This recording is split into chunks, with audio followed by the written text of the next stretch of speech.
안녕하세요. 반갑습니다. 주정글 정렬입니다. 자, 5월 2일이고요. 두산 에너빌리티 정리를 해드리도록 하겠습니다.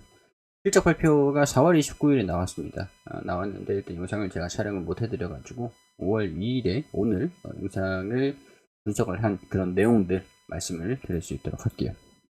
실적이 그렇게 기대를 했던 것보다 좋게 나오진 않았습니다. 조금 아쉬운 부분들도 상당히 좀 많은데 일단 이 요인들을 한번 체크를 해보도록 할게요. 4월 29일입니다. 1분기 영업이익이 1921억 원이에요. 일단은 작년도 1분기하고 이번 연도 1분기 매출액은 증가됐습니다. 이거는 상당히 좀 고무적인 것 같아요. 영업이익은 줄어들었습니다. 20%가 빠졌어요. 여기까지는 괜찮아요. 여기까지는 괜찮은데 단기순이익이 95%가 줄었습니다. 이게 뭐 때문에 이렇게 줄어든 건지 이거는 조금 요인들을 좀 봐야 될 것 같아요. 일단은 4분기 대비해서도 영업이익이 줄어들었어요. 이 단기순이익이 작년 1분기 대비해서도 95%가 줄었고 110억 원으로 831억 원에서도 직전 분기 대비해서도 110억 원으로 86%가 줄어들었고 이 세전 이익 같은 경우에서는 전분기 대비해서는 좀 소폭 줄어들었고 매출액은 증가됐는데 영업이익, 세전이익 뭐 이것들 빠졌다. 단순히 그냥 원자재 물가 상승 요인들 때문에 영업이익에 좀 차질이 좀 있었다라고 해도 뭐 무방한 상황들이라고 할 수 있을 것 같은데 단기 순이익이 이만큼 줄었다라는 것들은 뭐 때문이지 이걸 좀 봐야 될 것 같습니다. 지배주 지분이 적자 분할이 됐다. 이거는 분명 좋은 내용들은 아니에요. 지배주 순이익이 줄어들었다. 적자가 안 나다가 또 갑자기 1분기에 적자가 났다. 이거는 뭐 때문인지 확인을 좀 해봐야 될 것 같다는 생각이 듭니다. 자, 일단 이데일리에서 나온 기사입니다. 1분기 외형 성장에도 영업이익이 감소가 됐다. 그러니까 매출은 증가가 됐습니다. 근데 영업이익이 빠졌어요. 외형은 성장됐는데 영업이익이 감소가 됐다. 원자재 값 상승 타격이다. 영업이익까지는 이해가 됩니다. 전년 대비 20% 정도 감소가 됐다. 자, 여기에서 확인할 수 있는 내용들은 두산 에너빌리티가 1분기 외형이 성장하고 재무 건전성도 개선됐지만 원자재 가격 상승 여파를 피해가지 못하며 영업이익이 뒷걸음질 쳤다. 다만 이미 2년치 넘는 일감을 확보를 했고 올해 4조 8천억 원 규모의 수주 목표를 달성해 성장성을 이어가겠다는 계획이다. 8조 4천억 원의 수주 목표를 달성을 하겠다. 2년치 넘은 일감은 이미 확보가 됐다. 그게 반영이 안 됐던 영향들이다. 차기 정부의 원자력 발전 정책 역시 우호적인 요인으로 꼽혔다. 매출액은 증가가 됐는데 영업이익은 줄어들었습니다. 단기순이익도 줄어들었어요. 자, 국내의 대형 설계 조달 시공 프로젝트의 매출액이 늘어나면서 외형은 매출액은 증가가 됐는데 영업이익 측면에서 봤을 때 원자재 가격 상승 영향으로 감소했다고 설명을 했고 단기순이익은 두산밥켓 주가 수익 스와프 장부상 평가 손실 등의 영향으로 좀 감소가 됐다. 단기 순이익이 좀 감소가 된 영향들이 두산밥켓의 주가 수익 스와프 때문에 장부상의 파생 상품으로 영업 외 손익으로 반영이 좀 됐다라고 하는 것들이 단기 순이익이 좀 추가적으로 잃을 수밖에 없었던 그런 요인들이라고 설명을 했던 것 같네요. 지난 2월 유상자 실수 등으로 부채 비율이 연결 기준 134%로 35% 가량 하락을 했다. 그러니까 부채 비율도 좀 줄어들었고 순 차입금도 2조 6천억 원으로 석 달째 1조 3천억 가량으로 줄어들었다. 일단 단기 순이익이 조금 좀 줄어들긴 했는데 차입금이라든가 부채도 건전성을 계속 부채 상환도 하고 있고 계속 건전성을 확보를 하고 있다는 것들은 긍정적인 내용이라고 할 수 있을 것 같습니다. 단기 순이익을 좀 생각보다 많이 줄여서 일단 뭐 부채를 갚았으니까 뭐 거기에 돈이 빠져나갔다라고 해도 이해는 되는 부분들이긴 한데 좀 많이 좀 아쉽긴 하죠. 지난 1분기 제주 한림 해상 폭력 관련해서 1,900억 원 규모의 기자재 공급과 1,800억 원 규모의 장기 유지 보수 계약을 체결을 하고 총수주가 1조 정도 1조 900억 원 가량을 1조 1000억 가량을 달성을 했고 1분기 말 현재 수주 잔고는 해외 자회사를 포함한 13조 기준으로 해외 자회사들을 다 포함해 가지고 13조 가량으로 집계가 되고 지난해 매출액 기준해 가지고 작년 대비해서 2.4년치 먹거리를 일단은 수주를 확보를 해놨다. 근데 이게 실적에 반영은 안 되고 있는 상황들이다. 나중에 반영이 될 거다. 이렇게 보시면 될 것 같아요. 좀 여기까지만 봤을 때는 개선 여지들은 충분한 것 같은데 아쉬운 실적을 발표를 했다. 두산밥켓의 주가, 이 두산밥켓으로 인해서 캐시카우가 좀 될 것으로 기대가 됐는데 장부상 평가 성실이 좀 있어가지고 이런 부분들이 좀 아까운 것 같아요. 연초 올해 8조 4천억 원을 수주하겠다는 목표인데 8조 9천억보다는 조금 하락을 했습니다. 왜냐면은 두산 밥켓이랑 두산 밥콕이랑은 틀립니다. 두산 밥콕의 관련 물량이 빠졌기 때문에 매각을 결정을 하면서 이 8조 9천억 원에서 8조 4천억 원을 이 목표치가 낮아졌습니다. 그렇기 때문에 매출액에 대한 부분들, 수주 목표치가 줄어들었다라는 것들은 두산 밥콕을 매각을 결정을 했기 때문에 뭐 이런 것들은 좀 빠졌다라고 보시면 뭐 크게 변화는 없다라고 보시면 될 것 같아요. 여기에서 온핸드 프로젝트만 4조 2천억 원 규모에 이른다고 얘기를 하는데 이 온핸드에 대한 부분들은 제가 좀 이따가 설명을 드릴게요. 두산 에너빌리티가 기자재 서비스 해상풍력 해상 모듈 수주를 관리해 목표를 달성하겠다. 그리고 신한울 3, 4호기 건설을 재개하고 가동 원전이 계속 운전하는 동시에 SMR과 원자력 수소 기술도 적극 개발하겠다. 뭐 이거는 이전부터 얘기를 했던 내용들입니다. 목표치 8조 3천억 원. 자, 여기에 온핸드 물량이 4조 2천억 원이 있습니다. 온핸드 물량. 이거는 내 손 안에 있다. 뭐 그렇게 보시면 될 것 같은데, 이렇게 표현을 하는 것 같은데, 이 온핸드 물량이 어떤 물량이냐.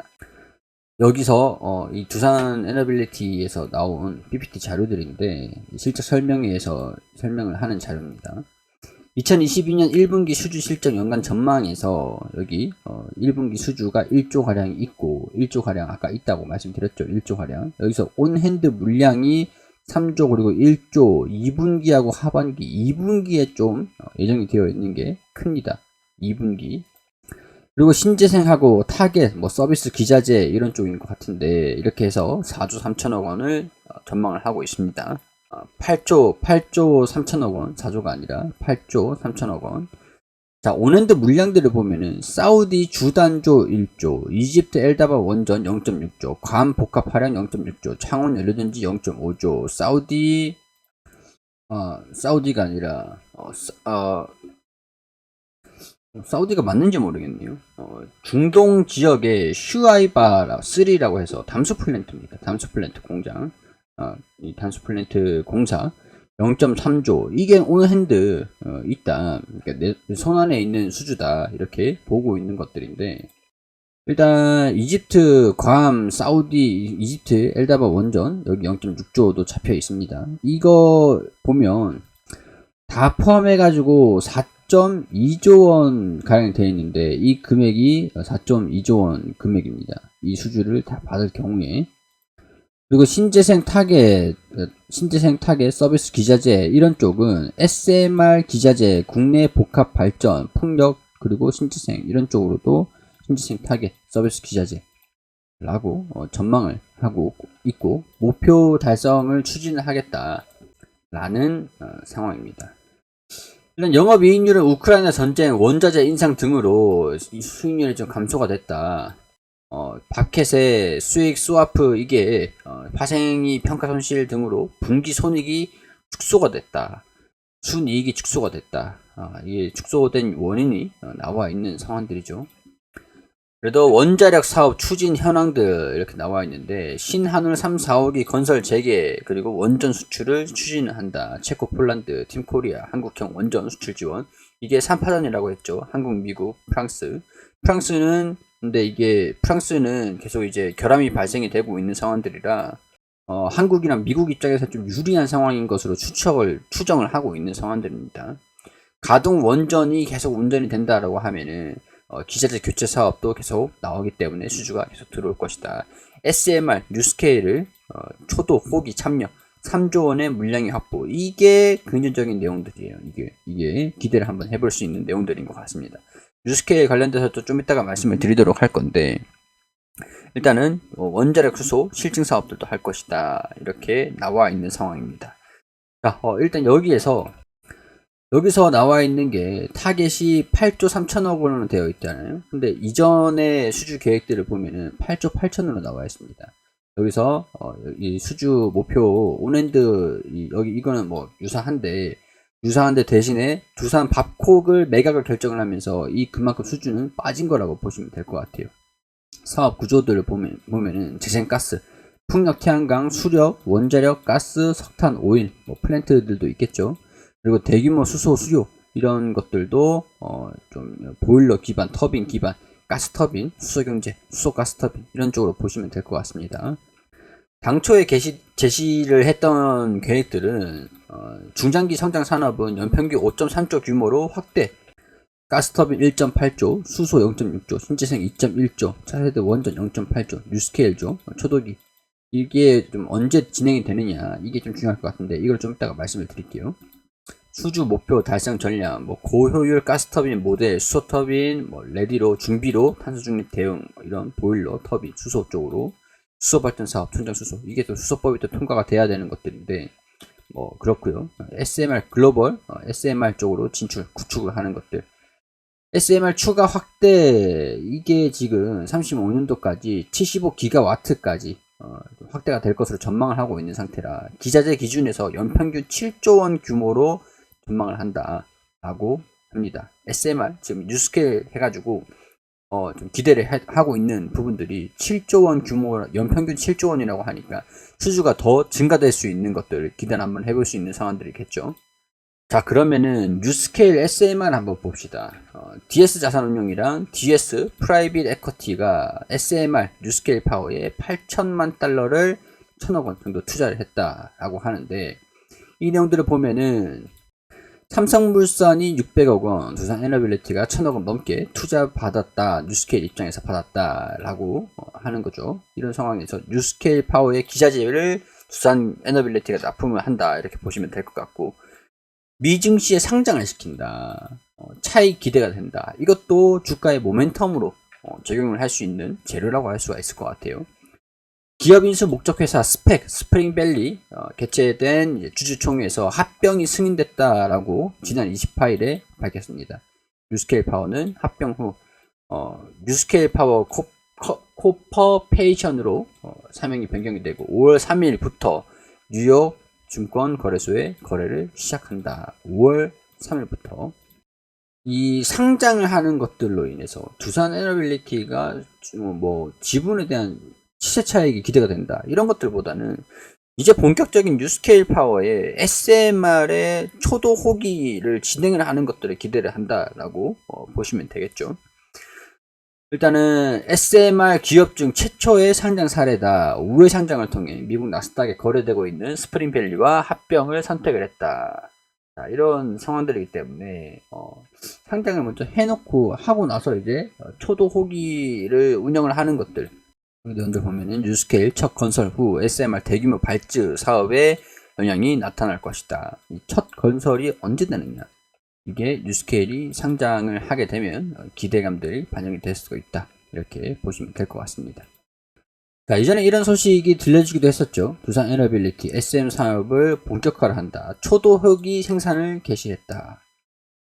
이렇게 SMR 원자로 주단 소재 내년 원자로 제작에 착수 예정이다. 지금 이제 준비를 하고 있는 겁니다. 소형 원전 생산에 나섰다라고 할 수 있으니까 2023년도 하반기 중 본격적으로 SMR 본제품 제작에 돌입을 한다. 이렇게 나와 있죠. 자, 이전 2월 3일에 나왔던 소식들을 보면은 뉴스케일 파워 SMR 초도 호기 원전 부지 평가가 완료가 되고 있다. 이 기사가 나온 다음에 이렇게 기사가 나왔던 겁니다. 초도 호기를 2023년도 여기 하반기 중으로 SMR 본제품 제작에 돌입할 예정이다. 이렇게 얘기가 나와 있으니까 시기적으로는 조금 시간이 좀 필요하긴 합니다. 그래도 상장을 한다라고 하면 기대감들이 반영이 될 수 있는 내용들인데 전반적으로 실적이 뭐 그냥 납득할 만한 수준이긴 한데 당기순이익에서 두산 밥켓의 주가 수익 스와프 장부상 평가 손실 이게 좀 뼈가 아팠다. 이렇게 판단을 한번 해볼 수가 있겠죠. 재무 건전성, 부채 비율도 줄어들면서 대체적으로 긍정적인 모습들을 좀 보여줬는데, 일단은 전반적으로 아쉬운 그런 실적들을 발표를 했다, 이렇게 평가를 할 수 있을 것 같습니다. 하반기로 갈수록 수주가 실적으로 연결이 되는 것들을 기대를 한번 해볼 수 있을 것 같은데, 한 2년 정도는 걸릴 수가 있는 게, 내년 하반기부터 SMR에 기자재 납품을 한다라고 하면은 이익이, 고정 비용이 좀 매출에 대한 부분들이 좀 성장하는 것들, 그 당시에는 좀 기대를 해볼 수 있지 않을까. 가스터빈에 대한 부분들도 분명히 있지만, 그리고 원전 수주, SMR 말고도 원전 수주에 대한 부분들도 시간이 조금은 필요하다 보니, 당분간은 기대감, 원전 가동, 신한울 원전을 가동을 하는 것들, 연장하는 것들, 그리고 뉴스케일 상장하는 것들, 이런 기대감으로 주가가 움직이는 것들을 기대를 해봐야 될 것 같다. 뭐 이렇게 간단하게, 지금 상황들은 간단하게 이렇게 정리를 할 수가 있겠죠. 대체적으로 아쉬운 그런 실적이었지만, 뭐 두산 밥캣 외에도 원자재 가격 상승들도 어느 정도 감안을 해본다라고 한다면, 이게 뭐 항상 이렇게 앞으로도 계속 올라가 있는 것들보다 물가가 좀 안정이 되고 하면 수익이 다시 정상적으로 돌아온다라고 볼 수가 있는 내용들이니까요. 원자재 가격들, 그리고 수주에 대한 부분들도 긍정적인 소식들이 들려주기를 바라봐야 될 것 같다라고 정리를 하고 마무리할 수 있도록 하겠습니다. 정보 추천을 해드리는 건 아니고 개인적인 생각들을 말씀을 드리는 것들이니까 투자 판단은 여러분들이 해주시길 당부드리고, 도움이 됐다면 구독과 좋아요 부탁드릴 수 있도록 할게요.